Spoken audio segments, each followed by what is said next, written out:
And as we migrate to network virtualization, there are some key areas that are vital for a smooth and an efficient transition. One is maintaining infrastructure efficiency, two is deployment flexibility, and three is operational simplicity.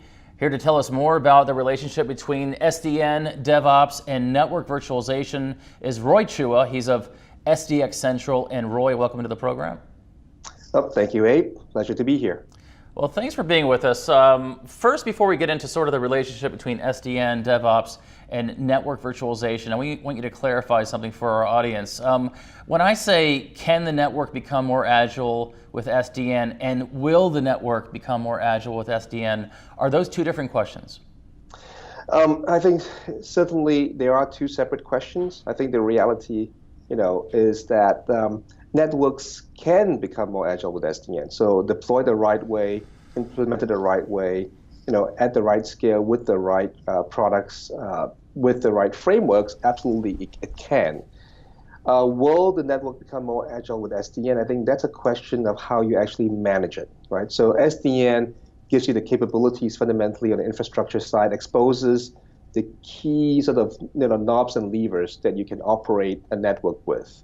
Now, how you use those knobs and levers and how you put processes in place or infrastructure in place to support that, that's how you can become, that's the element of, will it become more agile with SDN?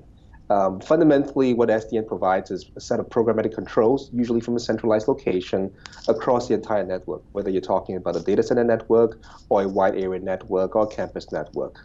And what we're seeing with SDN, or the rise of SDN, as a sort of a thought process, as a methodology to approaching next generation networks, is a lot of exposure of network capabilities through APIs, application programming interfaces.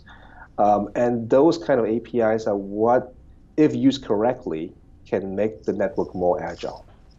Now, if we could set the stage for a moment on DevOps, what's the primary function of DevOps? Is it to really help gradually transform maybe slower enterprise infrastructures to faster networks, maybe that to support faster time to market? And in part, does that make the network more agile as well? Yeah, sure. So DevOps is a way of approaching, where it came from was sort of the web scale guys, right? So what they were looking for was a way of managing infrastructure, managing rollouts of applications on very large scale infrastructures. And when it became clear that you needed a new function to manage that, because infrastructure was a lot more complicated and actually just a lot larger, just at scale, they realized that you needed to treat infrastructure a little differently. So historically, the way you would run applications, is you have applications, software programmers write it, and then someone deploys it, usually by hand, one at a time across a series of servers. When those number of servers went into thousands or tens of thousands or hundreds of thousands, it became very obvious that what was needed was a new layer, a new function in the rollout process of managing the infrastructure to host those applications, and DevOps was born. And DevOps is basically a way of approaching infrastructure essentially as code, more or less, and to program infrastructure to deploy a new set of applications. So that was where it came from. Now, looking at where enterprises are today with networking, with SDN and infrastructure-wise, what we're realizing on the network is that what worked for the compute guys in terms of managing servers should work and ought to be applied to networking as well. As network becomes just as large, just as problematic or just as complex to manage as the CPUs and the servers alike, the same approach needs to be applied to networking as well. And so, for networking, looking at the DevOps function is very similar. It's obviously not to run applications on CPUs, but is to basically prepare the network in a manner that supports the applications that they're trying to run on it. And so, when applied appropriately, DevOps for networking infrastructure in conjunction with SDN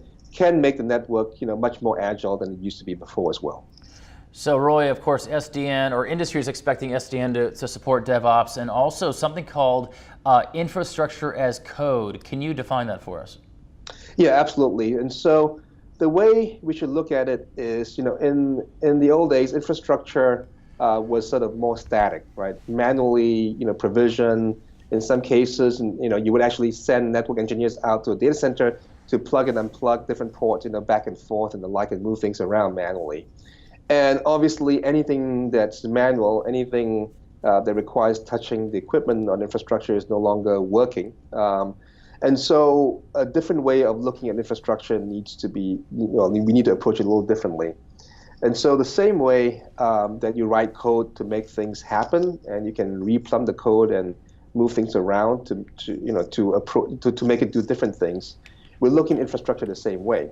And so fundamentally what we're seeing across the board is looking at the networking connections, not as so much of the physical connections that need to be moved around, but making the network a lot more agile and to abstract it one layer up. And so if you can virtualize a network and you can essentially move ports around at will, if you will, I mean obviously all virtual, then you have the flexibility of reconfiguring your infrastructure, networking included, to support your applications as you see fit. And so if server A needs to be connected to server B, so to speak, on a private network, or needs to reach server C somewhere in the cloud, then the goal, combining sort of SDN network virtualization, is to make that happen without someone lifting a finger, manually, right? It happens by code. And so the way to look at it is your network now becomes programmable, and your whole networking infrastructure becomes programmable likewise.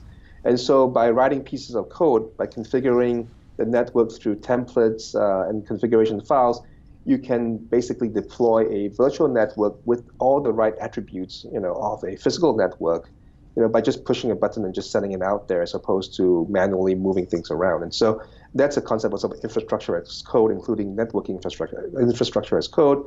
It's a way to expose the controls such that programmatically you can create a network without moving a single cable physically.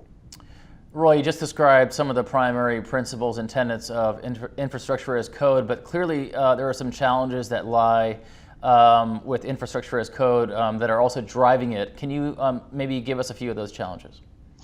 Yeah, absolutely. So one thing that we're learning, and one of the reasons why networking has taken a longer time to sort of reach server virtualization, right? It's not that we didn't have virtual networks before. I think we had virtual LANs, virtual network elements.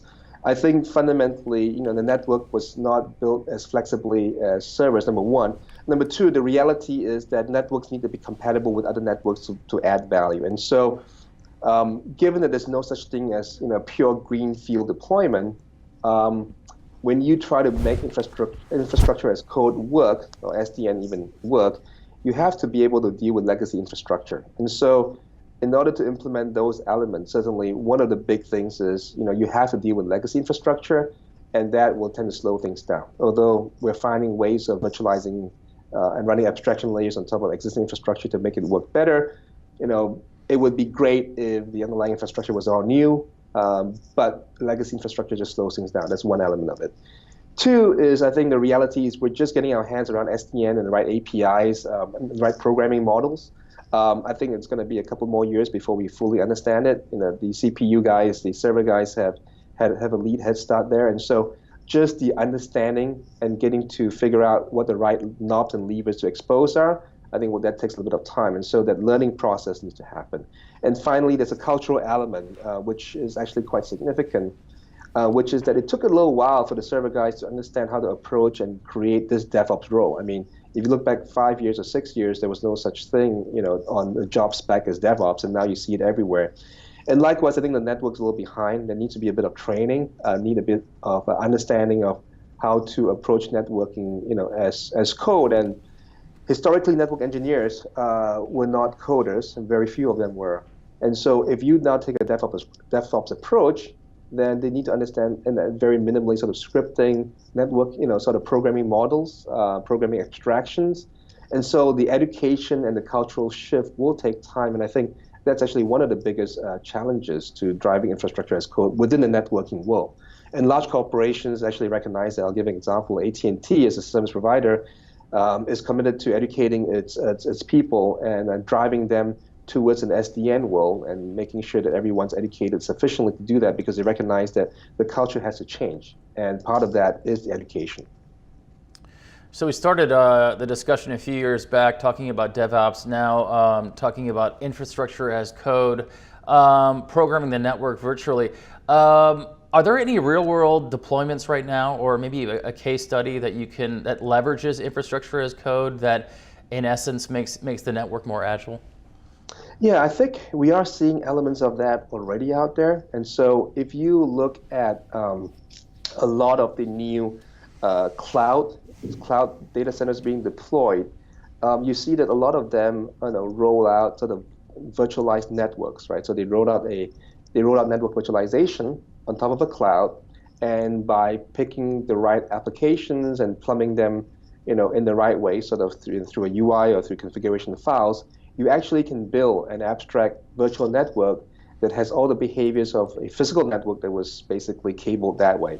And if you look at the offerings from, say, Amazon Web Services and Microsoft Azure, and to a certain extent Google Cloud, they are now rolling out very flexible or more flexible network capabilities, whereby you can actually define your own networking topology as a sort of a model, and then push that in, and in fact get some of that. Now, some of those models are not very sophisticated. Some of those networks are not super sophisticated.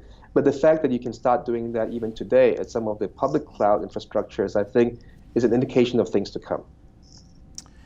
Roy, it's always great to go to SDX Central and read and sometimes watch, by the way, a lot of your great content. And it's even great to have you on this program for our viewers to really break it down and give us sort of a view in the looking glass, if you will, of what we can expect over the next few months and years. So, Roy, thanks for your time. Abe, always a pleasure to talk to you. Thank you. Appreciate it.